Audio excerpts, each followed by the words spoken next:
Introduction. Can you name this organism? Yeah, this is amoeba.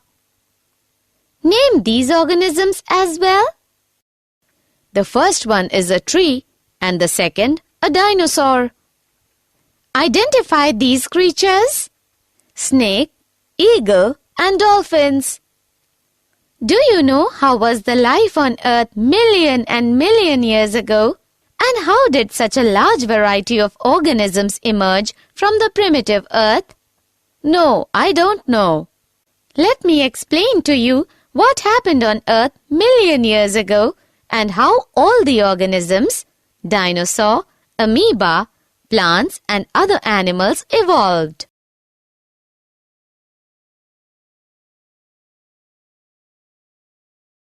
Objectives.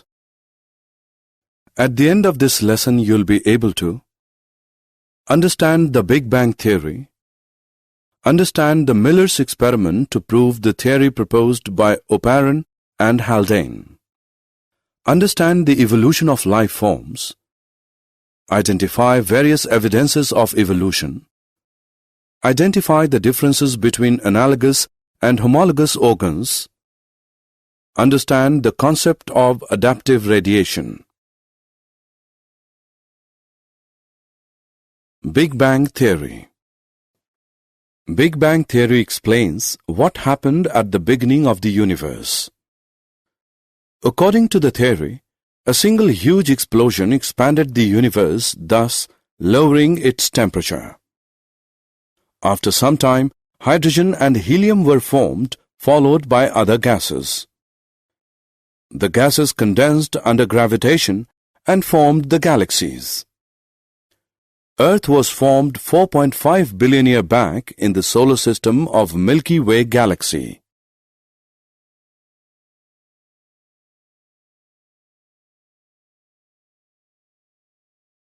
Formation of Earth's atmosphere. There was no atmosphere on early Earth. The surface of Earth was covered by water vapor, methane, carbon dioxide, and ammonia released from molten mass.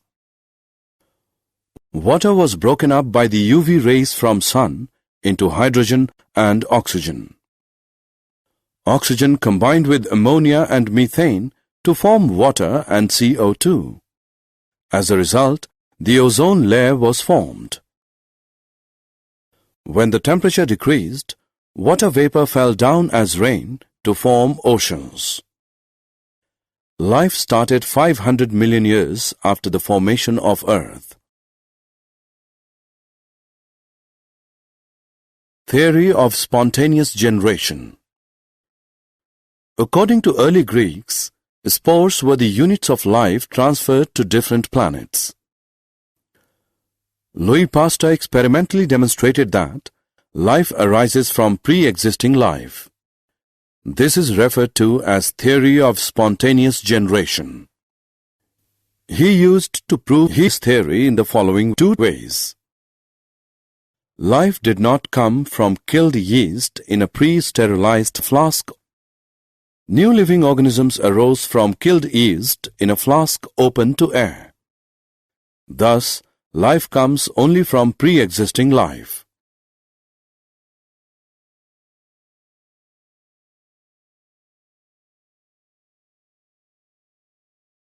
Oparin-Haldane theory of origin of life.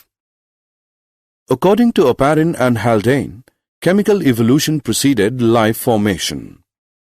Life evolved in the oceans when the atmosphere was reducing, containing H2, H2O, NH3, CH4, and CO2, but no free O2. Organic compounds were synthesized non-biologically by ultraviolet light energy. Without free O2 to oxidize them, these organic molecules were stable and accumulated in a warm, dilute broth. These molecules created a membrane around themselves to prevent them from being destroyed. Such organelles absorbed chemicals, grew, divided, and obtained energy by fermenting the available organic molecules around them. This is how the first life form emerged. Miller's experiments. In 1953, S.L. Miller created conditions in a laboratory similar to those prevailing on early Earth.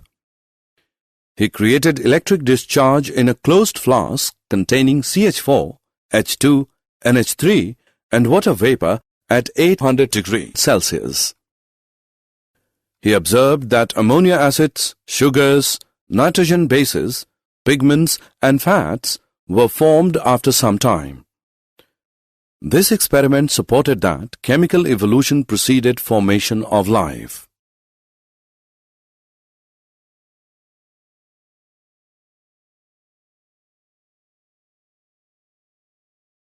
Theory of special creation. Theory of special creation has three connotations according to conventional religious literature. All living organisms that we see today were created as such. The diversity was always the same since creation and will be the same in future also. Earth is about 4,000 years old. Charles Darwin theory on evolution of life forms. Charles Darwin concluded that existing living forms share similarities to varying degrees not only among themselves but also with life forms that existed millions of years ago. He stated that every population has built-in variation in characteristics that enabled some to survive better in natural conditions. This is referred to as fitness. Thus, those who better fit in an environment are selected by nature. This was termed as natural selection and was implied as a mechanism of evolution.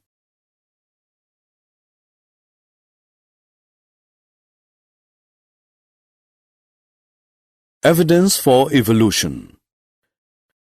Evidences to support the evolution of life forms on Earth comes through the study of fossils, comparative anatomy and morphology of various life forms. Fossils.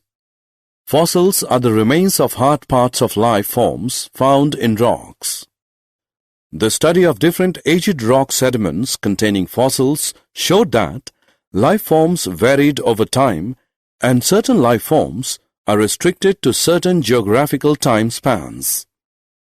Such evidence is referred to as paleontological evidence.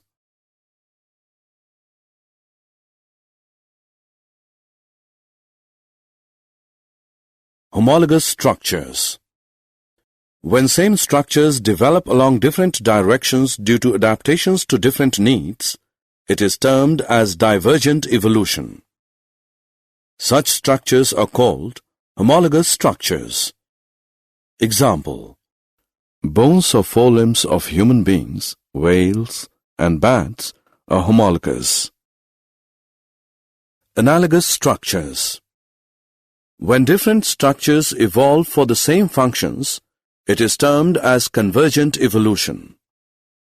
Such structures are anatomically dissimilar, though they perform similar functions. These are called analogous structures. Example: wings of butterfly, bird, and bat.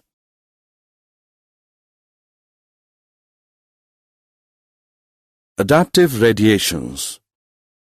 The process of evolution of different species in a given geographical area, starting from a point and literally radiating to other areas of geography, is called adaptive radiation. Examples: Darwin finches of Galapagos Islands, Australian marsupials.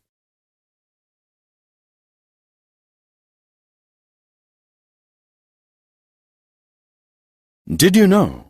Advances in developmental genetics, paleontology, and evolutionary developmental biology shows that generative processes and cell type specification mechanisms in animal allows many structures to evolve independently and not from pre-existing life forms. Summary. Let us summarize what we have learned. Most scientists believe chemical evolution, that is, formation of biomolecules, preceded the appearance of the first cellular forms of life. Charles Darwin concluded that existing living forms share similarities to varying degrees not only among themselves but also with life forms that existed millions of years ago. Fossils are the remains of hard parts of life forms found in rocks. Similar structures performing different functions are called homologous structures. Anatomically dissimilar structures performing similar functions are called analogous structures.